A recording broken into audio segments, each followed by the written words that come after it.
நண்பர்களே இங்கே பாருங்கள், ஆட்டு தலை வெட்ட வந்தோன்னா அங்கே பாருங்கள் மொசரை பாருங்கள். இங்கே பாருங்கள் தலையில் பாருங்கள் எப்படி பாருங்கள் மில்லு மேயுது பாருங்கள். இதெல்லாம் பாருங்கள் அந்த மொசரெலாம் கடிச்சுன்னா அப்படியே தத்தாக இருந்துக்குங்க. அங்கே பாருங்கள் இதாங்க இதுக்கு பேர் தாங்க மொசரைங்க. பாருங்கள் வெள்ளை வெள்ளையாக இருக்குது பாருங்கள், அப்படியே இந்த மஞ்சள் நிறமா சரி மஞ்சளாக இருக்குது பாருங்கள். இது பாருங்கள் எவ்வளோ மொசரை பாருங்கள்.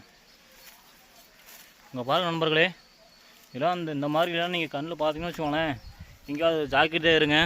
இதெல்லாம் கடிச்சிச்சின்னா அவ்வளோதான், இப்படி அங்கங்கே தத்தாக இருந்துக்கோ பார்த்துக்கோங்க. அப்புறம் நீங்கள் ஹாஸ்பிட்டலுக்கு தான் போக வேண்டியதாக இருக்கும். அங்கே பாருங்கள் இங்கே பாருங்கள் நண்பர்களே எப்படி இருக்கு பாருங்கள். அப்பா சாமி வேறு லெவலில் கூண்டு கட்டிடுச்சுங்க. இனப்பெருக்கம் பாருங்கள் பெருக்கிடுச்சு பாருங்கள். இங்கே பாருங்கள் கடிச்சிச்சின்னா அவ்வளோதாங்க ஆளெல்லாம். அங்கே பாருங்கள் நீங்கள் அவ்வளோதாங்க அப்படி தத்தாக பூரா எழுதுங்க. ஹாஸ்பிட்டல் தான் போகணுங்க. அங்கே பாருங்கள் பார்த்து கொஞ்சம் சூதானமாக இருங்க. இதெல்லாம் பார்த்தீங்கன்னா டேஞ்சருங்க இதெல்லாம். இந்த வீடியோ பிடிச்சா லைக் பண்ணுங்கள், ஃபாலோ பண்ணுங்கள், மறக்காமல் பெல்லையும் கிளிக் பண்ணுங்கள். டாடா பாபாய் நண்பர்களே.